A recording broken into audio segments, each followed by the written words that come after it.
लोकसभेनंतर राजन साळवींना शिंदेंच्या शिवसेनेत येण्याची ऑफर होती असं वक्तव्य किरण सामंत यांनी केलंय। राजन साळवींच्या प्रवेशाबाबत एकनाथ शिंदेंचा निर्णय मान्य असल्याचं किरण सामंत म्हणतायत। राजन साळवी अन्य पक्षात गेल्यास ठाकरेंचे कार्यकर्ते आमच्या संपर्कात असल्याचंही ते म्हणतायत। राजन साळवींच्या भाजप प्रवेशासंदर्भात किरण सामंत यांनी मोठा दावा केलाय। लोकसभेनंतर राजन साळवी शिवसेनेत येण्याच्या तयारीत होते असं किरण सामंत म्हणतायत।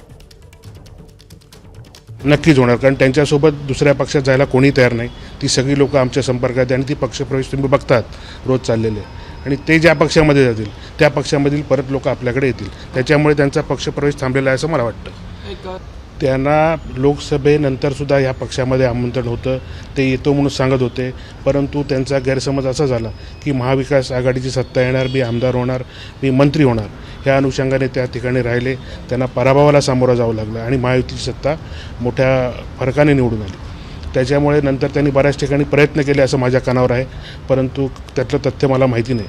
परंतु जे एकनाथ शिंदे साहेब जो निर्णय घेतील तो आम्हाला शिवसैनिकांना मान्य आहे।